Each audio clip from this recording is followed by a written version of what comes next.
जानेंगे इरीडा शेयर को लेकर। अगर आपको दिखाते हैं इरीडा का शेयर, देखिए ब्रेक पे जाने से पहले मैंने बात की थी, इरीडा का शेयर देखिए आज के ट्रेड में एक अच्छी मजबूती दिखा रहा है। और मैं अपने प्रोड्यूसर को कहूँगा कि आप पिछले एक हफ्ते का चार्ट दिखाएं शेयर में, क्या तेज़ी देखने को मिली गजब की। लिस्टिंग के बाद से शेयर जो है ना 3 गुना हो चुका है, लगातार तेज़ी, लगातार 20% का सर्किट लगते हुए दिखे। जो हमने देखा था फ्राइडे को अजय ने इस पर चर्चा भी की थी, उसके बाद हमने देखा कि कल भी 20% का सर्किट लगा, आज भी एक अच्छी मजबूती। एक समय इस शेयर में 20% का सर्किट आज भी लगता हुआ दिखा था जब 102 के आसपास से पहुंचा था आज इंट्राडे में हाई। और ये शेयर का जो है लिस्टिंग के बाद का अब तक का सबसे ऊपरी स्तर है।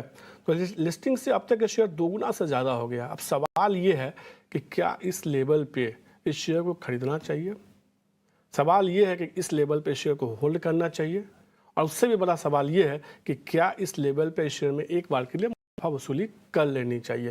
क्योंकि बैंक में सामान्य तौर पे एक साल में आपको 7 से लेकर 8% का रिटर्न देखने को मिलता है, और शेयर में 10%, 10 दिनों में कह सकते हैं डबल से ज़्यादा।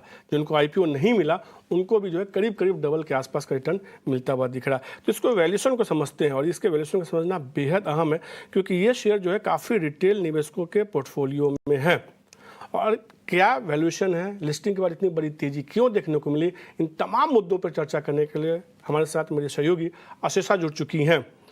अशेषा, हमने देखा कि एक बड़ी रैली देखने को मिली है शेयर में, कह सकते हैं कि तेजी थमने का नाम ही नहीं ले रही है। वैल्यूएशन कितना सपोर्ट कर रहे हैं, और इतनी बड़ी तेजी क्यों देखने को मिली शेयर में? जी हाँ, जब से लिस्टिंग हुआ स्टॉक में काफ़ी चर्चा देखने को मिली है। स्टॉक में आज के ही ट्रेडिंग सेशन में करीब करीब 17% का उछाल देखने को मिला है, और इसके साथ ही साथ इसके पेयर्स जो है REC PFC, इसमें भी वैल्यूएशन कैचअप देखने को मिला।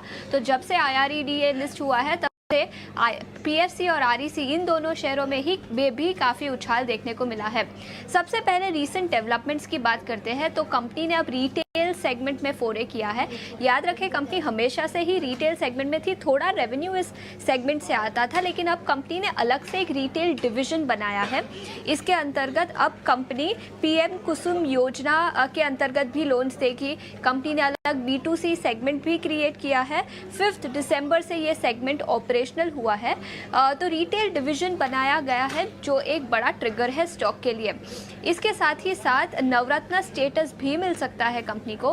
कंपनी ने already government of India officials के साथ मीटिंग की है, अंडर प्रोसेस है, और शायद कंपनी को नवरत्न स्टेटस मिल सकता है, जो भी एक बड़ा पॉजिटिव ट्रिगर होगा स्टॉक के लिए। इसके अलावा स्टॉक मूव्स की बात करें तो लिस्ट हुआ तब से अब तक 2 गुना बढ़ चुका है स्टॉक, और IPO प्राइस से कंपेयर करें तो स्टॉक 3 गुना बढ़ चुका है। तो काफ़ी अप मूव देखने को मिला है इस स्टॉक में। कंपनी के फंडामेंटल्स और लोन बुक की बात करते हैं तो सिग्निफिकेंट ग्रोथ देखने को मिला है पिछले कुछ सालों में। लोन बुक 47,500 करोड़ के आसपास है as on 30th of September, और लोन ग्रोथ आउटस्टैंडिंग 30% के CAGR पे ग्रोथ देखने को मिला FY 21 से 23 के पीरियड में। 93% लोन्स सिक्योर्ड है, तो सिग्निफिकेंट ग्रोथ देखने को मिला, और मेजॉरिटी लोन सिक्योर्ड है, तो एसेट वाइज और लायबिलिटी वाइज कंपनी की पोजीशनिंग काफ़ी स्ट्रॉन्ग है। इसके अलावा ईयर टू डेट मूव्स की बात करें तो स्टॉक लिस्ट हुआ तब से अब तक 42% बढ़ा है। इसके साथ ही साथ मैंने जैसे बताया उसके पेयर्स में भी अप मूव देखने को मिला। तो REC में ईयर टू डेट बेसिस पर देखें तो 250% का उछाल देखने को मिला। इसके साथ ही साथ PFC में भी 245% का अप मूव देखने को मिला है।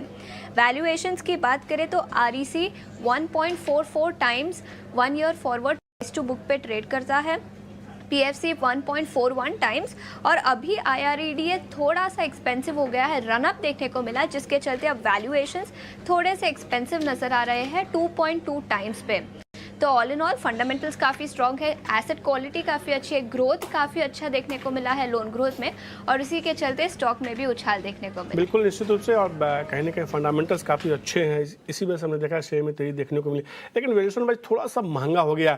30 सेकेंड में जल्दी से बताइए मानस, क्या करना चाहिए IRD में? देखिए, चार्ज बहुत ज्यादा नहीं है तो उस पर व्यू देना मुश्किल है मेरे लिए। केवल एक चीज ध्यान रखिए कि जो आज का लो है वहां पर स्टॉप लॉस जरूर लगाएं और पोजीशन में बने रहें।